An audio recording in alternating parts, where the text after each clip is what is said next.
मध्य प्रदेश की मोहन सरकार की कैबिनेट बैठक में आज कई अहम प्रस्तावों पर मुहर लगी। ट्रांसफर पॉलिसी से लेकर कर्मचारियों के महंगाई भत्ते तक, किसानों के लिए चेतावनी से लेकर ग्रीन एनर्जी पर बड़ा ऐलान किया गया। फैसलों की फहरिस्त लंबी है, इसी पर देखिए कि बैठक में किन किन प्रस्तावों पर मुहर लगी।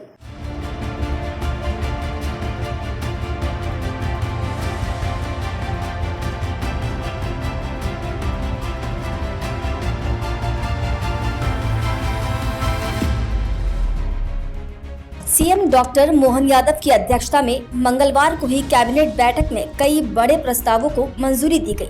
सबसे अहम फैसला सरकारी कर्मचारियों के ट्रांसफर को लेकर हुआ, जिसके तहत अब साल में सिर्फ 1 से 30 मई के बीच ही तबादले हो सकेंगे। इसके लिए ई-ऑफिस पोर्टल पर ऑनलाइन आवेदन अनिवार्य होगा। कैबिनेट ने ये भी तय किया कि हर विभाग अपनी जरूरत के हिसाब से अलग ट्रांसफर पॉलिसी बना सकता है। मंत्री और प्रभारी मंत्री पदवार निर्धारित प्रतिशत के आधार पर तबादले कर सकेंगे। उदाहरण के लिए 200 पदों पर 20%, 2000 से ऊपर सिर्फ 5% तबादले की अनुमति होगी। सरकारी कर्मचारियों को राहत देते हुए 55% महंगाई भत्ता देने के फैसले को भी कैबिनेट की मंजूरी मिल गई है, जो अब केंद्र सरकार के कर्मचारियों के बराबर होगा। वहीं किसानों के लिए पराली जलाने को लेकर सरकार ने सख्त रुख अपनाया है। अगर कोई किसान पराली जलाता है तो उसे 1 साल तक किसान सम्मान निधि नहीं मिलेगी और अगली फसल की सरकारी खरीदी भी नहीं की जाएगी। ग्रीन एनर्जी की दिशा में एक बड़ा फैसला लिया गया है। मुरैना के आसपास 3000 मेगावाट क्षमता का सोलर प्लांट बनाया जाएगा, जिसमें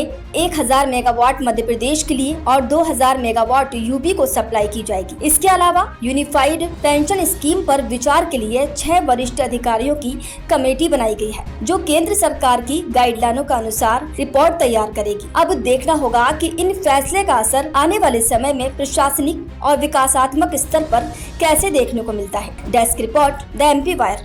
2028 की स्थानांतरण नीति ये मंत्रिमंडल ने आज स्वीकृत की है और इसमें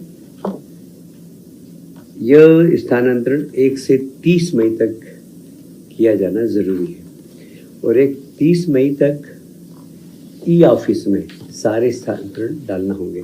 यदि उसके बाद यदि कोई स्थानांतरण किया तो वो स्थानांतरण नहीं हो पाएगा। इसलिए 30 मई के पहले सभी माननीय मंत्रियों से आग्रह किया गया है कि वे स्थानांतरण 30 मई तक कर लें। अब उसका रेशो में भी थोड़ा सा चेंज किया है, क्योंकि 2000 तक जो 200 तक जो पद हैं उसमें 20% तक ट्रांसफर कर सकेंगे। वो 201 से लेकर 1000 तक कुल उसमें 15% ट्रांसफर कर सकेंगे और 1001 से लेकर 2000 तक की संख्या तक में 5%, 10% ट्रांसफर कर पाएंगे। इस प्रकार लगभग 2001 से अधिक को 5%। तो ये एक थोड़ा सा परिवर्तन किया गया है। माननीय मंत्रियों का आग्रह था, माननीय मुख्यमंत्री जी ने स्वीकार कर लिया और इसको हमने ट्रांसफर नीति 1 मई से लागू हो जाएगी। 30 मई के पहले हम इसको करा देंगे। इसमें एक था कि स्वैच्छिक जितने भी हैं उसको भी इस प्रतिशत में जोड़ा जाए। तो एक और सुविधा दी कि यदि कोई विभाग अपनी स्वयं की ट्रांसफर नीति बनाना चाहे तो बना सकता है और उस ट्रांसफर नीति को सामान्य प्रशासन विभाग से एक बार बताकर उसको स्वीकृत करा लें। तो विभाग अपनी सुविधानुसार ट्रांसफर नीति भी बनाने के अधिकार आज कैबिनेट ने दिए। उसमें परसेंटेज लागू नहीं होगा? यही परसेंटेज लागू होगा। इसका ड्यूरेशन वही रहेगा 31 में? वही होगा। 30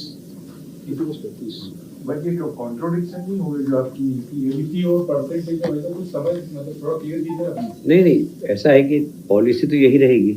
इस पॉलिसी के साथ साथ ही अब कहीं स्वैच्छिक का परसेंटेज ज़्यादा हो गया तो फिर स्वैच्छिक अगर ज़्यादा हो गए तो वो भी इसमें संख्या अगर जुड़ गई तो जो वास्तव में जिनका ट्रांसफ़र करना उनका ट्रांसफ़र नहीं हो पाएंगे।